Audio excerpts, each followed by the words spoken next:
I think I'm live. I'm a little bit early, but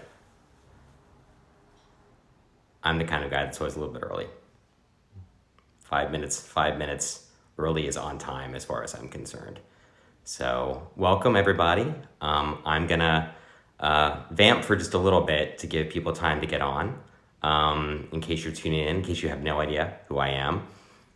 My name is Jay Cooper. I am the Executive Creative Director at the advertising agency Serino Coyne, and we are MTC's advertising agency. I have been specializing in Broadway advertising for 15 years now, out of my 22 years as a graphic designer in the entertainment industry, which started right after college when I moved to New York City. I started in the mailroom at Martha Stuart Living magazine, and slowly carved my way into the art department there. There's a lot of people coming on. This is great. This is wonderful. Hi, everybody. Hi, I hope you're all having a great day, and I hope you're safely social distancing yourselves. And I hope you have plenty of food and plenty of toilet paper, and I hope you have friends that you can talk to. I think that one of the great things about the theater community is how much of a family we all are, and that family extends, I think, not just to the people creating the work, it extends to all the people watching it, and we're all one big family. So I think now more than ever, moments like this where we can kind of come together and show our mutual support is kind of a good thing. So I'm happy to be here today, talking to you a little bit about what I do. I'll probably screw things up because there's a reason that I'm behind the camera normally and not in front of the camera, but I'm gonna do my best to kind of take you through a little bit of what I do, and talk to you about the world of graphic design with regards to theater and Broadway design, because it's a really niche job. It's got a very specific skill set behind it, and it's very rewarding, but it's kind of insane at the same time. So I'm going to give just a couple of more minutes to see if anybody else joins, and then we'll get into it. Just to talk briefly about how I kind of ended up in the field. So as I said, I came to New York about 1997, was working in the magazine industry, eventually became completely in love with the world of graphic design, took a lot of classes at SVA, and got my start as a book cover designer at Penguin Books. That was my first design job. That was outside of art production, which art production in the magazine world is more finessing typography, finessing designs that already have come to you, and sort of perfecting those things, and then moving that process through. On the other end, which is design, it's soup to nuts, creating the looks of things, whether that's a layout in a magazine, whether that's the cover of a book, whether that's a Broadway poster itself. It's just it's more creating from nothing, or from different source material, as it were. So I did a bunch of book covers for Penguin Books under the imprint Puffin, working with the wonderful Deborah Kaplan, and actually somebody in the Broadway industry saw my wedding invitation. Wait, can everybody hear me first? Can you tell me if I'm coming through loud and clear and you can hear me? I'm just going to assume that you can. Somebody saw my wedding invitation, and which was a really great retro postcard folder, multi-piece thing that I created for our beach wedding down in the Outer Banks, and I got asked to come in and interview and take some tests for one of the agencies, and that kind of started it all off, and I've been doing it ever since. I've worked on over 100 Broadway musicals and plays at this point, and then it maybe double that if you take into account off-Broadway shows, pitches, projects, non-theater related things. But at one point I added them all up, and I was hitting about 110, 115, and that was probably 2 years ago. So I have no idea what that number is now, but I've been doing it for a long time. Okay, so it's like 12:05 almost. So I'm gonna kind of get into it. So as I said, I'm a creative director for an ad agency. I work with MTC. I'm not specifically MTC family. I'm more like a crazy cousin Oliver that comes in every fourth episode and messes things up. And we create the visual looks for the designs of all the MTC shows. It's quite an honor to work with them. I worked with them for years. I love them dearly. What we do as an agency is kind of soup to nuts. So we are, we create the visual look for the show. We create all the ancillary advertising for the show. That's print advertising, digital advertising, all the web stuff, broadcast advertising, television. There's a huge group of people that are creating these campaigns for these shows. It's very different than it was 25 years ago, when really it was a much simpler time. You'd have your ad in the newspaper. Not that we don't do that now. I actually pulled this out just for the day. One of my favorites, which I'll talk about in a little bit. Some specific shows. Create newspaper ads, create direct mail pieces. Of course, everybody loves the playbill cover. We create all of that, and then all the things associated with it. And it's a million different shapes and a million different sizes now. And it is not a one-person job. It's a huge group of people that are creating this content, not just the advertising, but additional content for a really hungry theater audience that really loves to delve into the subject matter, which is different than like a Coca-Cola or a McDonald's, where yes, it's a product that's sold. This is more it's an artistic media that people really want to like wrap themselves up in and live in. So there's a lot more interest to create more than just the specific look for a show anymore.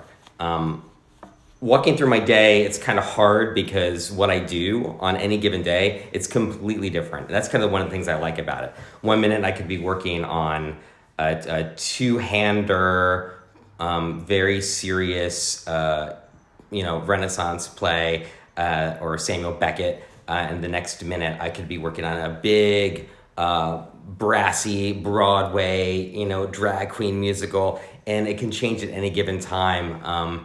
And typically we're creating looks for these different plays and musicals all right on top of each other. So one of the skills that we have to have as designers is the ability to really easily pivot between those things. To be able to like successfully convey the heart of a show that's serious, and also successfully like celebrate the fun of a musical at the same time. And there's that everywhere in between. It's a huge spectrum, that really runs the gamut, that we have to be competent in visualizing for our clients, because really, honestly, what I think of it as is we're sort of the ambassadors for the show. We're the first touchstone for what you're going to be experiencing when you're in the seats of the theater, and it's a huge responsibility that we take very, very seriously,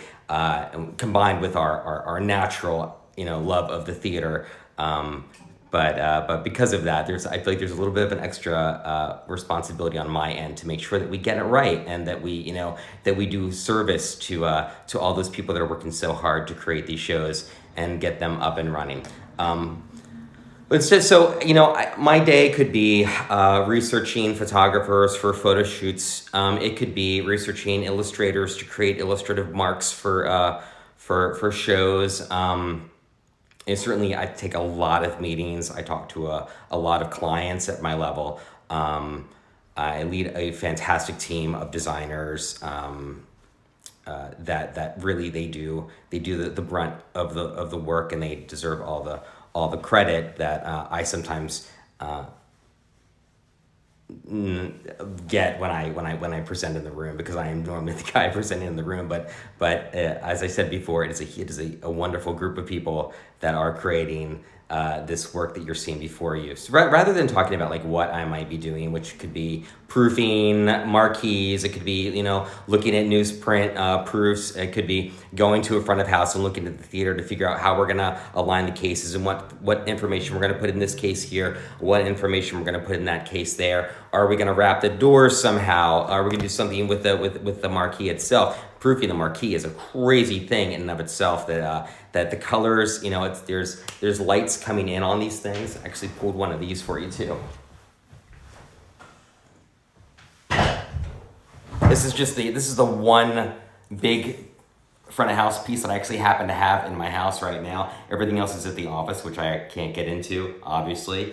But this is a backlit case proof, and it's printed so that it has light that will shine through the back of it. So we have a gigantic light board that we place these things on when they come in the office, and we take a look at them in that way. And there's honestly typically 2 or 3 rounds of color correction that go on with these things, just because the process of getting like the backlit to look like all the rest of the creative at the same time, it's kind of a process.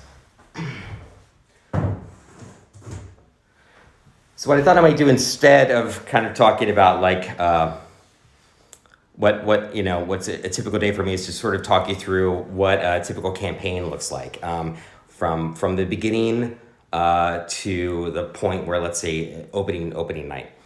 At the very beginning, we always have a creative brief. It's the most important thing is to understand from the people that are creating the show what their intent is, what their thoughts are on it. We get the script beforehand.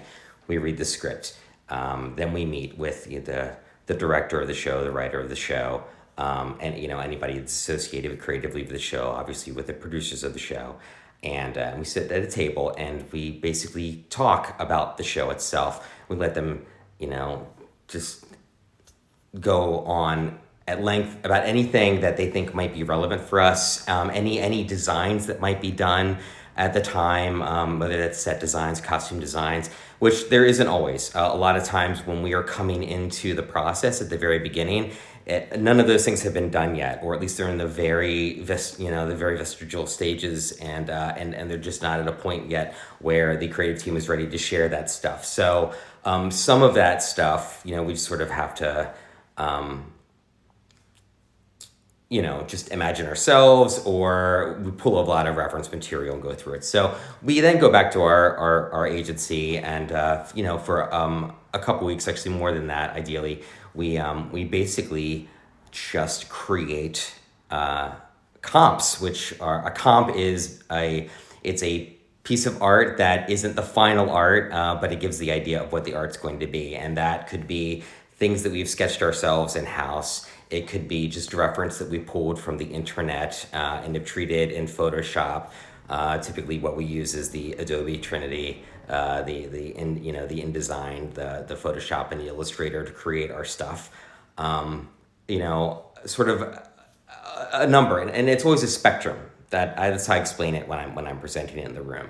It's typically presenting somewhere between 8 and 12 different visual looks for any show to a client.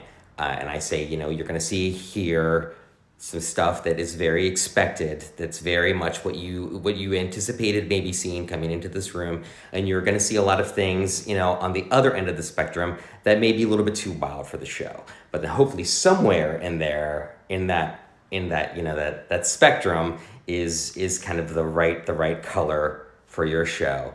I also use the metaphor of it's like driving a car, and there's like between like 9 and 10, you want to get right in there, and at the very beginning it's a little rough, but eventually you get the job. But that's also something that I use to sort of like talk about how we go from our herky jerk early explorations finally to something that we think is like ideal for a client. But we'll do that.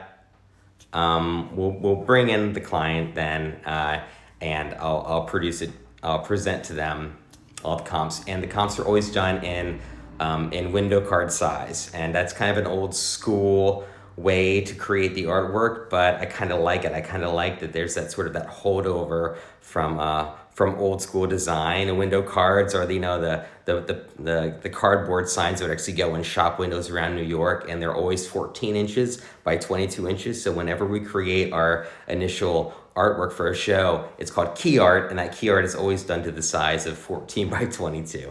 So that's kind of the way in there. So we'll then present that. Typically there will be normally a round or two of revisions, a paring down. Maybe we'll come down to 3 looks that we like, that will then, go to the next round, and we'll eventually come down to, it'll winnow down to one, or maybe climb up to the top of the pyramid to one ideal winner. And from that point, it's really a question of, how is this thing made? Is it that we need to hire an illustrator to go out to draw it for us? Are we going to shoot it? In which case we need to hire the photographer. There's a specific look. Each photographer has a specific look. So there's a lot of photographic research that goes into it. And we go through, we basically have a photo shoot day. A lot of NPC shows are the artwork is photographic pretty much. So there's normally a photo shoot day. And then we take the assets from the photography. We pick our selects, we throw them into the comp itself. We create the artwork. From that point, it's getting through to the announcement ads that have to be done, and all the announcement materials that have to be made at that point. And then that runs through the preview period until we get to opening night. And I just want to talk for a moment about opening night, because opening night is very different for for us than it is for most people. Opening night for us is we go, we see the performance, and then afterwards at the party, while a number of people are celebrating the wonderful thing they saw, we're actually in a back room somewhere, in a secret cordoned off area, and we're waiting for the reviews to come in from all the various sources, and then we pull those reviews. We pick out the ones that we think are the best. We have the producers come back and we review those with them. In this case, Barry Grove and Deborah Waxman, and we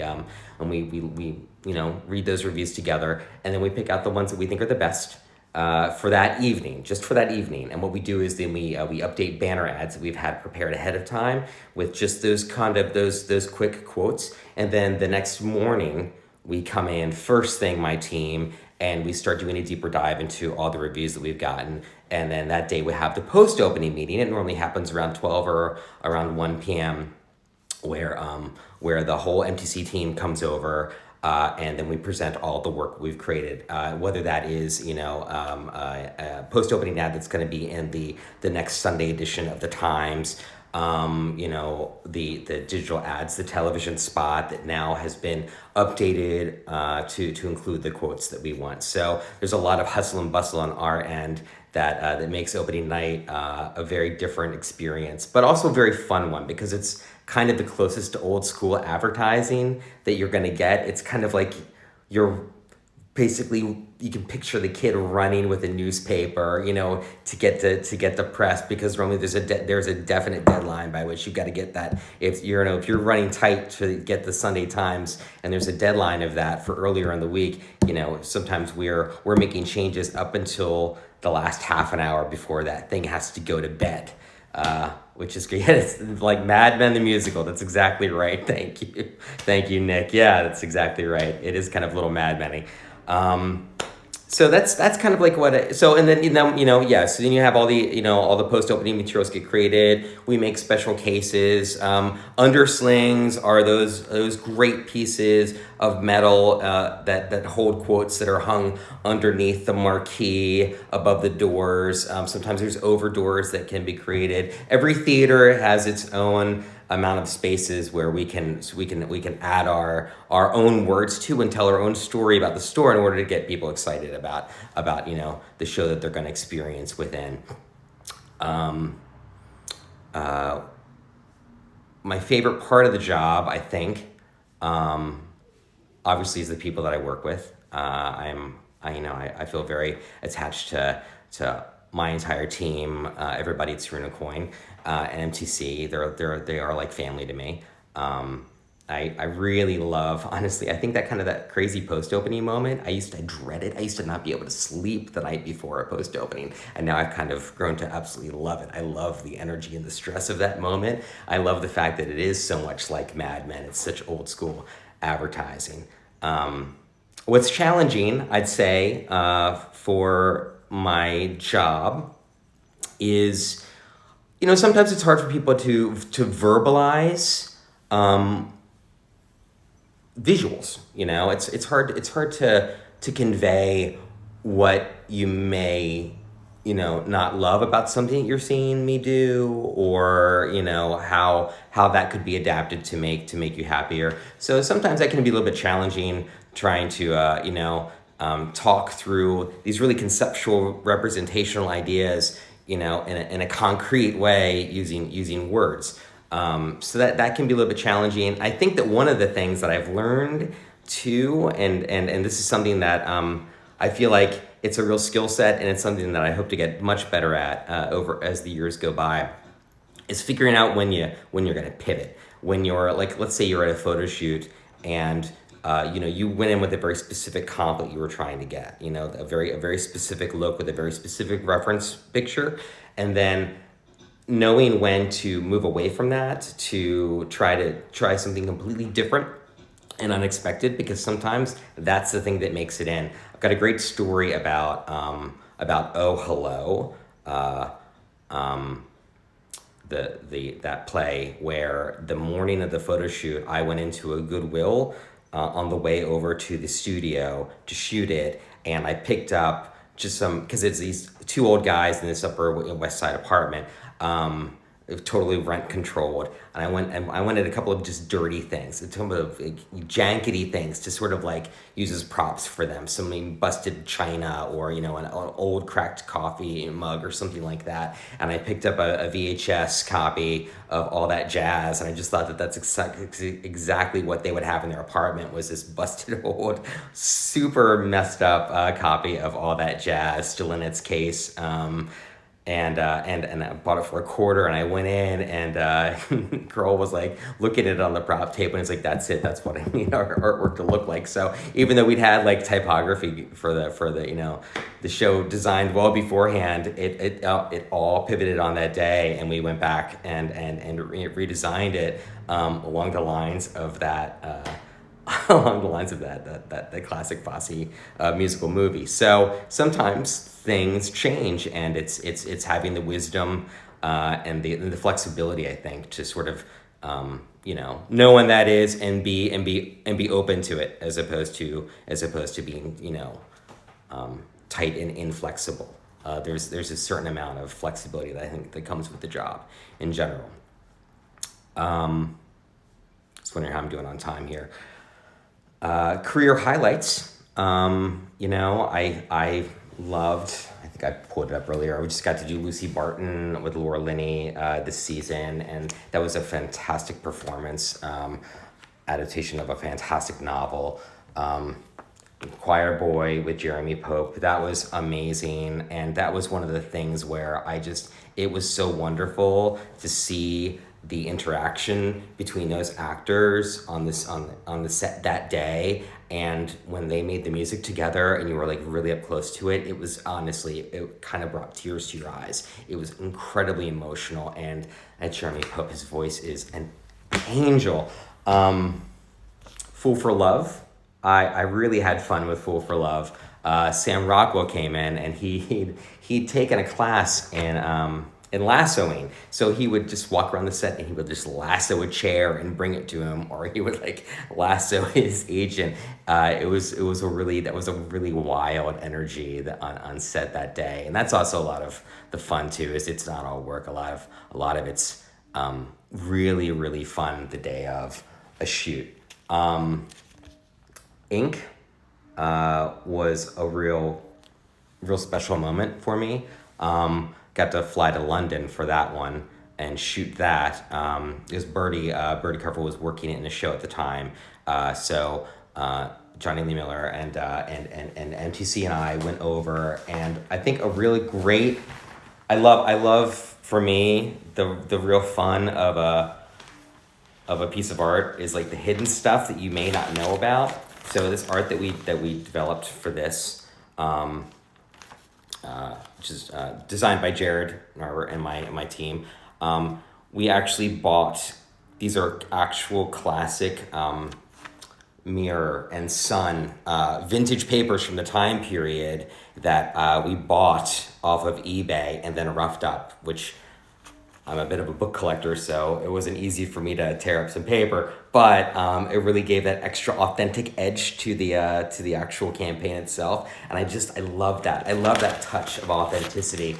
It makes something delightful for me. Another great one, Bella Bella. Which is that wonderful Harvey Fierstein play about Bella Abzug.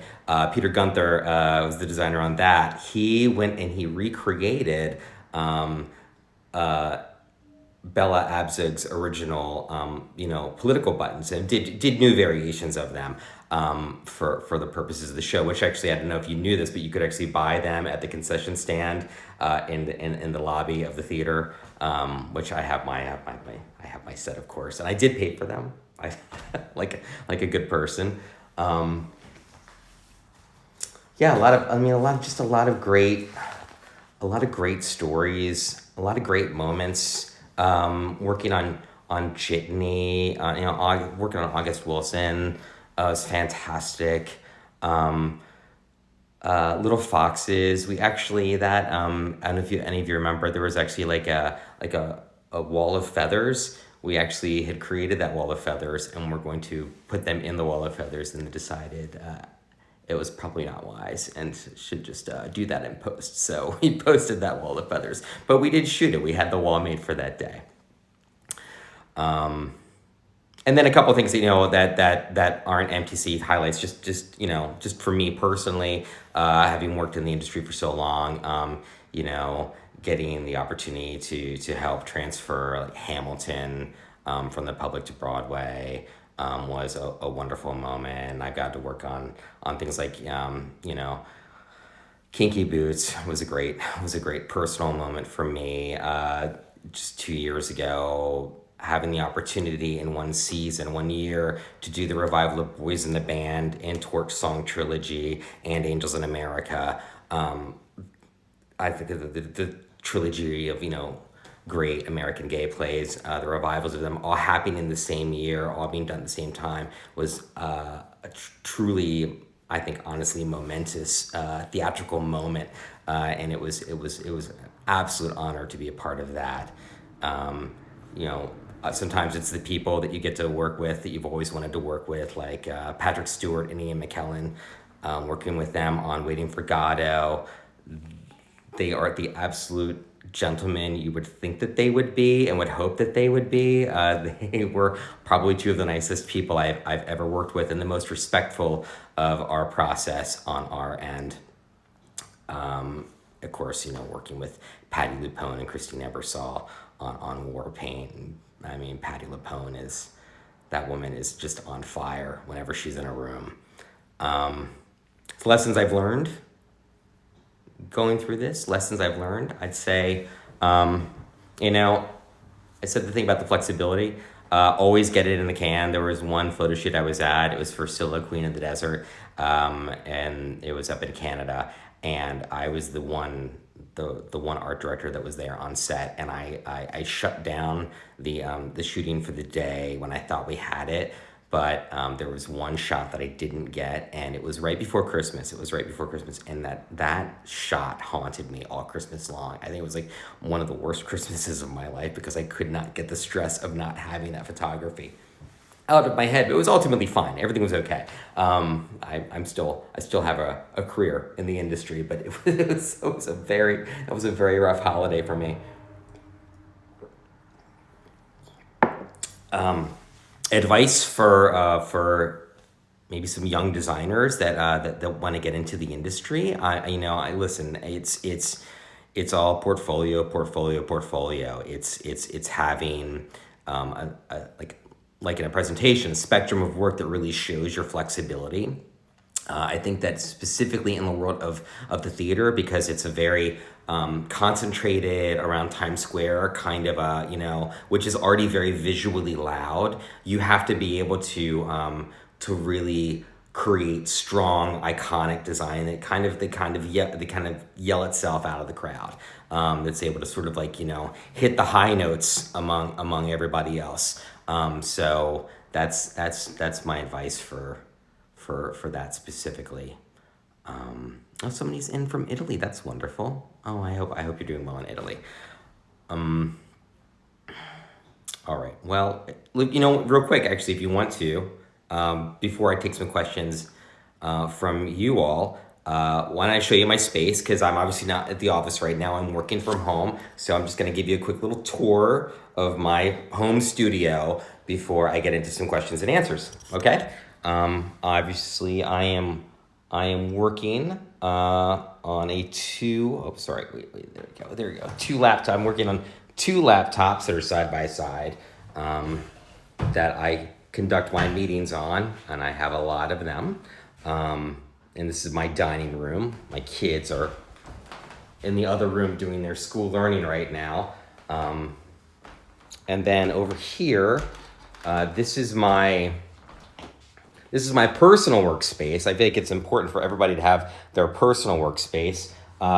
When I'm not designing for Broadway, I'm publishing books for kids. So you see, I've got a couple of books that I've had published through Scholastic and Simon and Schuster, and that's a poster for a book festival in Virginia, and then obviously some work that's mid-process that I'm working on right now. There's a lot of mid-process work. That up there is a horseshoe from my grandmother's old antique store. So that's kind of like my good luck charm, kind of keeps me cool. And then I make sure that I have all my magic items all around me for doing my own creative work. Shells from Percy Shelley's grave in Rome, a nesting doll that I got from my mother when I went to Russia. Just things that mean personal things to me. These are mustache wax tins that I filled with foreign coins that I use as paperweights. So, reuse, recycle, be good to the earth, right? And then this is finally, that's sort of like my pile of completed books, because I still work traditionally. So I have all my paper compiled together. All right, that's pretty much the stuff. I'm sure I left out a lot of things that I wanted to say, especially talking about the people I work with and making sure that I give them absolute credit for all their hard work. So there's that. At this point, would anybody like to ask me any questions, and I'd be happy to answer them? And you don't have to. I'm happy to keep talking. I am very used to just walking around a room and talking without any periods. And I certainly hope that this has been interesting and informative. Oh, okay. From Nick. What made you want to work on theatrical graphic design versus commercial media? I think that's a great question. Again, what made you want to work on theatrical design versus commercial media? I have a great love of the theater. I'm a huge theater goer and reader. I think that that's something that's important to know, is that everybody that works in this industry, even if they're not the people that are directly making the content that you're seeing on the stage itself, we're all as much fans as you all are out there, and it is a real privilege for us to work on these things that we love so much. Any given day, I'm walking around my office and people have their headphones in, and they are singing along with their favorite musical. Theater's been a tremendous, impactful thing in my life. I did it obviously in college. I get too stage frightened to go on stage myself. So that's why I got into theatrical design. Calvin's asking, what's your favorite medium to use in your art? That's a good question, Calvin. Wait 1 second, I'll show you. Wait, I'll be right back. Dude. All right, okay. These things are super cool. This is total secret of the trade here. All right, so these are brush pens. They're from Japan. You can see a little Japanese writing on there. They're called zebra pens, and I love they get like this real nice thick to thin line that you can use. So when I'm doing traditional artwork itself, I love these things. But within the digital world itself, there are these brushes, Kyle Webster's brushes in Photoshop that are just unbelievable. Another tool that I love, because I love my little art tools. This is called a bone folder, and this is used to actually fold sheaths of paper for bookbinding. It's actually made of llama bone, and I just think that it's just so weird that I've got this tool that's made of an animal's bone. I just love it. I love it so much. It's like, I've had this thing since college. I hope it never breaks on me. Another question. Oh, from Deborah Waxman. What are your biggest work from home challenges right now? I think it's a lot of. I'm the kind of person who likes to be there in the thick of it. It's the best way, I think, to look at artwork is, we have these moments where I'll have everybody bring in their comps that they're working on, and we'll put them on the wall and look at them all together and talk through them as a team. There's so much teamwork and so much collaboration that goes into it, and there's just an inherent thing that's lost when you're trying to do that over the phone. I've done conference calls, I've done a lot of the Zooming, and it's not the same. It doesn't have the same live energy to it, and I think that it's twice. I was talking about the difficulty of conveying, visual changes to things. It's doubly difficult when you're actually not there and able to like walk up to the thing and point to the thing. That's very aggressive when I do that. I apologize for that. What's your favorite part of the artistic process? Asks Stina A508. I think that it's always the beginning part where you're talking about the thing, because at that point it could be anything. At that point it is literally, artwork could be anything that you could think of, and there's these wonderful moments when you're in a room and you're talking and you're sort of just idea gathering or brainstorming, where all of a sudden somebody will say one that you'll connect to something else, and then that person will connect to something else, and then you'll sort of have this wonderful organic moment where you come to some wonderful idea or realization as to what the art could be that you couldn't have come to when you're just sitting there at your own table working alone. So for me, it's always that beginning process, and it's that moment where there's two moments. There's the moment where the creative brief I talked about, when we get together with the writer, the director, and talk about their show, because that is the closest I will ever be to the actual product that they're making, is when they're telling me what they're doing, why they're doing it, what is behind all of that script itself. Okay. A little insight into Jay Cooper's brain. What books have you been reading lately? Well, I'm a big book collector. I have a lot of vintage books and first editions, and my wife got me a first edition of, it's an old horror book. It's called Hell House. And it's by the guy who wrote I Am Legend. And I was reading that up until a couple nights ago, but I was having a weird coronavirus ghost interaction nightmare situation, so I stopped reading that. I think I'm starting The Expanse tonight, the Expanse series that I got for my birthday that's been sitting on the shelf. Those big, gigantic sci-fi novels. There was also something I saw the other day that was a vintage book on my shelf that I really wanted to read. I forget what it is now. Anyway. Somebody asked, can we meet Bradley Cooper? My dog is named Bradley Cooper. His formal name is Bradley Cooper. He's not in the room. I can call him to see if he'll come real quick. Hold on 1 second. Bradley Cooper. Come here. Come here.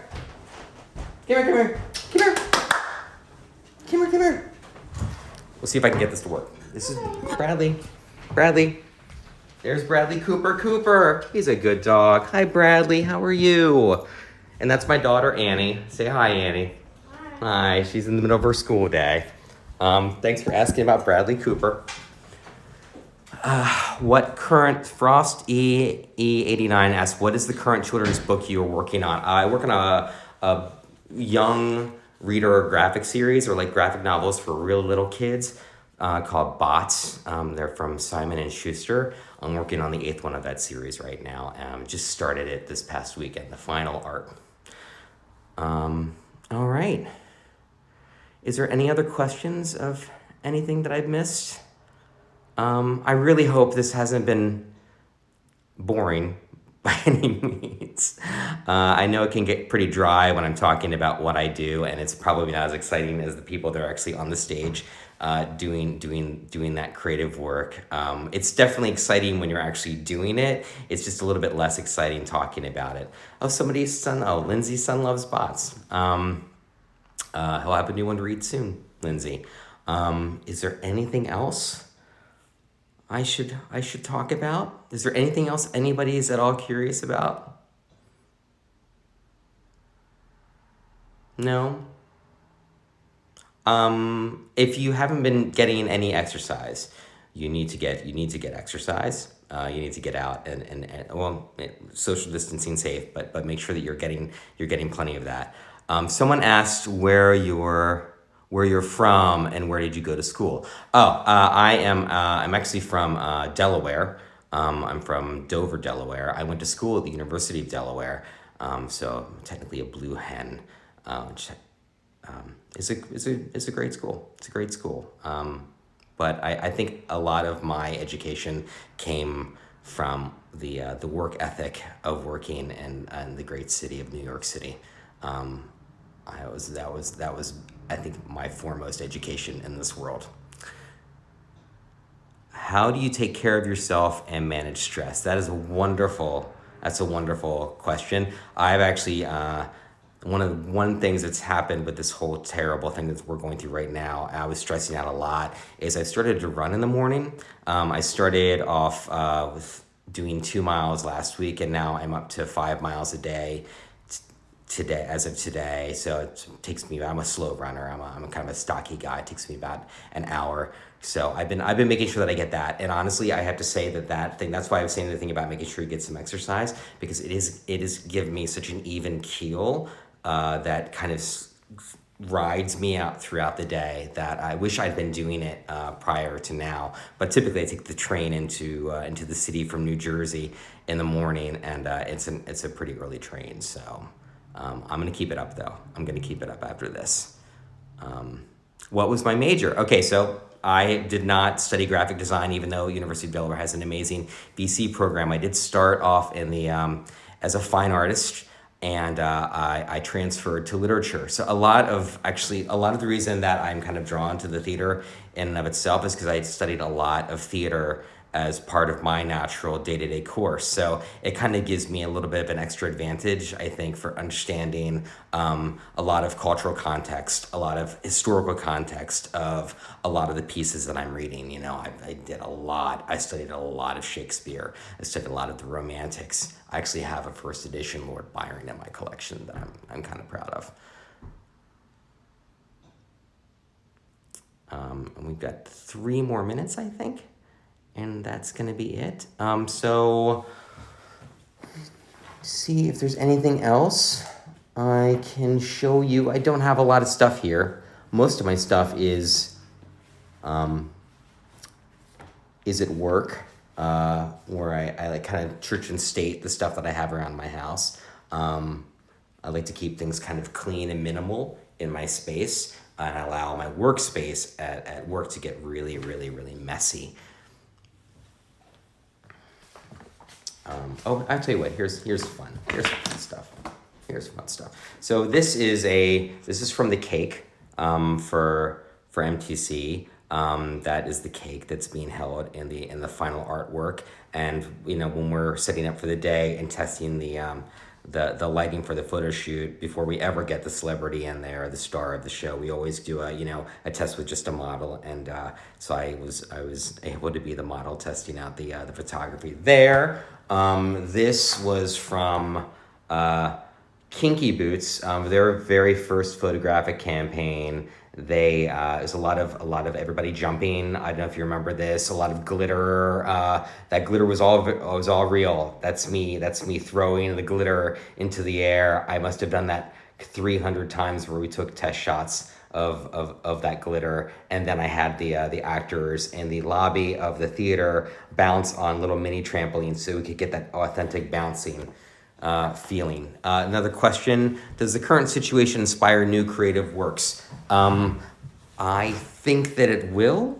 I think that right now, everyone, myself as included, is sort of we're in a normalizing process, and we're trying to find right now the best way to sort of stabilize in this chaos we find ourselves in. That's important to me, is feeling secure mentally. That's where I'm best able to then create if I feel like everything else is kind of stable around me, even though it seems like I'd be a very chaotic person in general. So I think that right now I'm still, this week is better than last week with regards to me and how I feel secure wise in my space, and really able to like function daily and interact with my team and interact with my coworkers and my clients. I'm getting there, I'm getting there. It's a process. We all have to be patient with ourselves. I think that's the most important thing. It's not going to be normal for a little while. We have to be very, very patient with ourselves and be kind to yourselves. And that would be, I think, probably a great way to end this now. So I really appreciate you all joining in. Thank you so much. Thank you for spending some time with me today. Again, I hope it was enlightening. And I hope to see you all soon. I hope to see you all physically very, very soon. I can't wait for us all to be in the theater together again, sitting there as a family, enjoying what we love so much, about that medium, about that art form, and about the city that we all love and we feel like we're a part of. Because we're all one big family. All right. Thank you all, guys. Have a great day. Okay. Thanks.